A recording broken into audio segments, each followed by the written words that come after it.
Good morning student. आज हम फिर से क्लास 10th का चैप्टर नंबर 3 मेटल और नॉन मेटल कंटिन्यू कर रहे हैं। जो डिस्कशन का टॉपिक चल रहा था हमारा सब टॉपिक डिस्कशन का, वो था क्या नाम है, मेटल का केमिकल प्रॉपर्टी, जिसमें मैंने आपसे 3 केमिकल प्रॉपर्टी डिस्कस कर ली। फर्स्ट, अगर मेटल रिएक्ट करता है ऑक्सीजन के साथ। सेकेंड प्रॉपर्टी हमने पढ़ी कि अगर मेटल किसके साथ रिएक्ट करता है, वाटर के साथ। और थर्ड प्रॉपर्टी हमने पढ़ी कि अगर मेटल रिएक्ट करता है किसके साथ, एसिड के साथ। तो ये 3 प्रॉपर्टीज़ हमने पढ़ ली। आज हम चौथी प्रॉपर्टी पढ़ेंगे, अगर मेटल रिएक्ट करता है किसके साथ, मेटल सॉल्ट सोल्यूशन के साथ।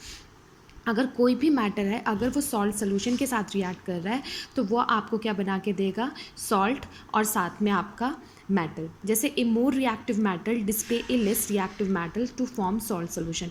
जो ज़्यादा रिएक्टिव मेटल है वो लेस रिएक्टिव मेटल की क्या करेगा, जगह को ऑक्यूपाई कर लेगा, जिसमें आपने चैप्टर नंबर 1 में भी पढ़ा था, जिसे हम किसका नाम देते थे, डिस्प्लेसमेंट रिएक्शन। तो सेम यहाँ पर होगा कि अगर आपने एक मेटल लिया, जैसे मैग्नीशियम है, और आपका जो मेटल सॉल्ट सोल्यूशन है वो है कॉपर सल्फेट। तो आपको पता है कि magnesium highly reactive metal as compared to copper.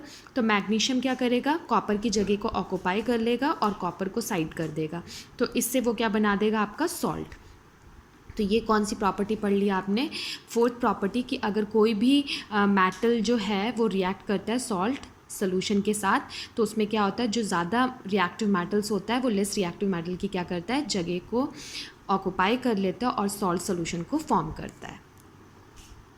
Next property है हमारी फिफ्थ प्रॉपर्टी, अगर कोई भी मेटल जो है वो किसके साथ रिएक्ट करता है, क्लोरीन के साथ। तो कोई भी मेटल है अगर वो क्लोरीन के साथ रिएक्ट करता है तो वो आयोनिक क्लोराइड बनाता है। आयोनिक का मतलब आपको पता है कि जो पॉजिटिव और नेगेटिव चार्ज पार्टिकल्स कंटेन करता है। तो जितने भी मेटल्स होते हैं आपको पता है कि वो क्या करते हैं, इलेक्ट्रॉन को लूज़ करते हैं, और जितने भी नॉन मेटल्स होते हैं वो इलेक्ट्रॉन्स को क्या करते हैं, गेन करते हैं। तो जो हाईली रिएक्टिव मेटल्स है वो आसानी से क्या करता है, अपने इलेक्ट्रॉन को लूज़ कर लेता है। तो उसमें हर मेटल जो है वो क्लोरीन के साथ नहीं रिएक्ट करेगा, बस जो क्या नाम है, हाईली रिएक्टिव मेटल्स हैं वही क्या करेंगे, आयोनिक कंपाउंड्स बनेंगे। और वो आयोनिक कंपाउंड्स आपके कौन से होंगे, कौन कौन से मेटल बना सकते हैं, sodium, calcium, magnesium, aluminium, zinc, iron और कॉपर।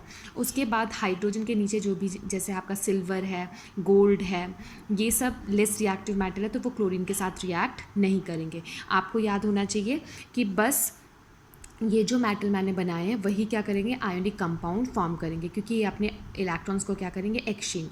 जैसे सोडियम है, सोडियम के पास आपको पता है कि आउटर मोस्ट शेल्स में कितने इलेक्ट्रॉन्स बाकी रहते हैं, 1। और क्लोरीन को अपने आउटर मोस्ट शेल्स को कंप्लीट करने के लिए कितने इलेक्ट्रॉन की ज़रूरत पड़ती है, 1 इलेक्ट्रॉन की ज़रूरत पड़ती है। तो इसका मतलब जब वो सॉल्ट आपका आयोनिक क्लोराइड बनाएगा तो Na के ऊपर पॉजिटिव साइन होगा और क्लोरीन के ऊपर कौन सा होगा, नेगेटिव। क्योंकि Na जो है, सोडियम है, उसने इलेक्ट्रॉन्स को क्या किया है, लूज़ किया, और क्लोरीन ने क्या किया है, वो उसको एक्सेप्ट किया, तो उसने क्या बना दिया, NaCl। तो आपको पता चल गया कि कोई भी मेटल अगर किसके साथ रिएक्ट करेगा, क्लोरीन के साथ, तो वो हमेशा क्या बनाएगा, आपका आयोनिक क्लोराइड। नेक्स्ट हम चलते हैं लास्ट प्रॉपर्टी पे, केमिकल प्रॉपर्टी जो है मेटल की, reaction of metal with hydrogen. कि अगर क्या नाम है, मेटल जो है वो किसके साथ रिएक्ट करता है, हाइड्रोजन के साथ। पर आपको पहले ये समझा दूँ मैं, most of the metal do not combine with hydrogen.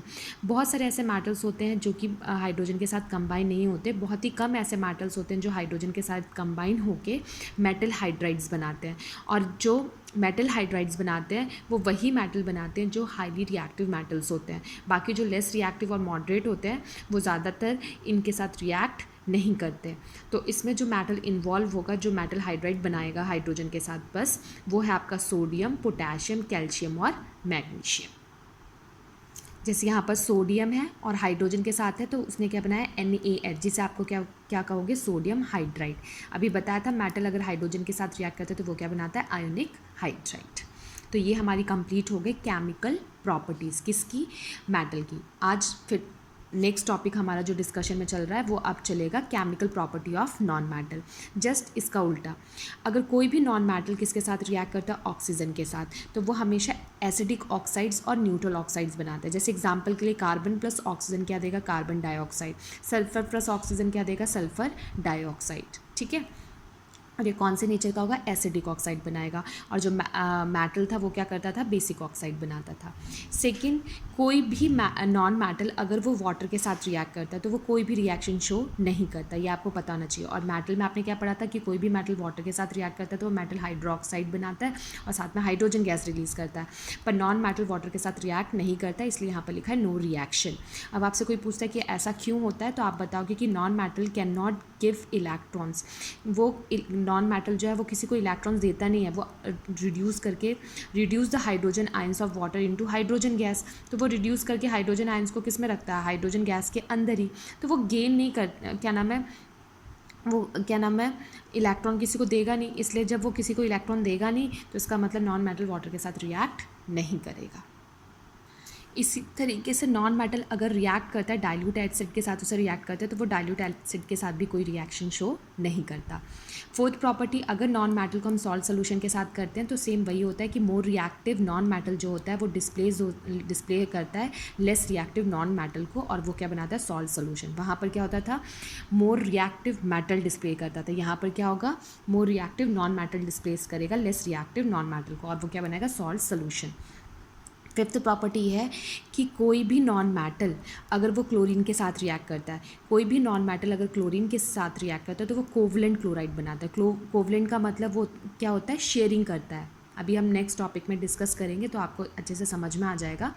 Covalent chloride बनाते हैं, तो कोवलेंट का मतलब बस वो इलेक्ट्रॉन को शेयर करेगा थोड़ी देर के लिए। जैसे आपके पास पेंसिल और किसी फ्रेंड ने मांगी आपसे पेंसिल, तो आप उसके साथ क्या करते हो, शेयरिंग कर लेते हो। आप थोड़ी देर के लिए उसको दे देते हो, फिर उससे वापस ले लेते हो, ठीक है। तो उसी को क्या कहते हैं, शेयरिंग नेचर। जो नॉन मेटल होते हैं वो हमेशा शेयरिंग नेचर शो करते हैं। तो शेयरिंग का मतलब क्या है, वो शेयर कर रहे हैं अपने इलेक्ट्रॉन्स को, इसलिए वो कौन सा बॉन्ड बनाते हैं, कोवलेंट बॉन्ड। और जो नॉन मेटल होते, जो नॉन मेटल की बात कर रही हूँ, नॉन मेटल तो कोवलेंट बनाते हैं। जो मेटल होते हैं वो क्या करते हैं, परमानेंटली क्या करते हैं, अपने इलेक्ट्रॉन को लूज़ कर देते हैं, उसको दे देते हैं। तो वहाँ पर क्या होता है, आयंस का एक्सचेंज होता है। आयंस का एक्सचेंज होता है तो वहाँ पर वो क्या बनाते हैं, आयोनिक कंपाउंड, ठीक है। तो वहाँ पर वो आयोनिक कंपाउंड बनाएंगे और नॉन मेटल यहाँ क्या बनाएंगे, कोवलेंट कंपाउंड बनाएंगे। तो जिसे आप लिखोगे कि नॉन मेटल अगर क्लोरीन के साथ रिएक्ट करता है तो वो कोवलेंट क्लोराइड बनाता है। जैसे H2 + Cl2 गिव्स HCl, ठीक। नेक्स्ट आते हैं reaction of non metal with hydrogen.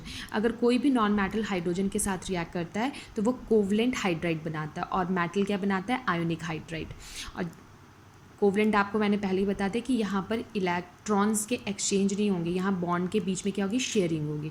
तो अभी जब मैं बॉन्ड वाला टॉपिक समझाऊंगी तो आपको समझ में आ जाएगा कि कोवलेंट और आयोनिक बॉन्ड में क्या डिफरेंस है। अब आपको मेरे ख्याल से पता चल गई केमिकल प्रॉपर्टीज़, तो आपको याद होनी चाहिए और एग्जाम में पूछ भी लिया जाता है, what is the difference between metal and non metal on the basis of their chemical properties. तो आपको केमिकल प्रॉपर्टीज़ के हिसाब से उसके डिफरेंस लिखने होंगे। तो ये 6 डिफरेंस मैंने आपके साथ डिस्कस कर लिए। अब होप करती हूँ आपको समझ में आ गया होगा। Thank you for watching this video.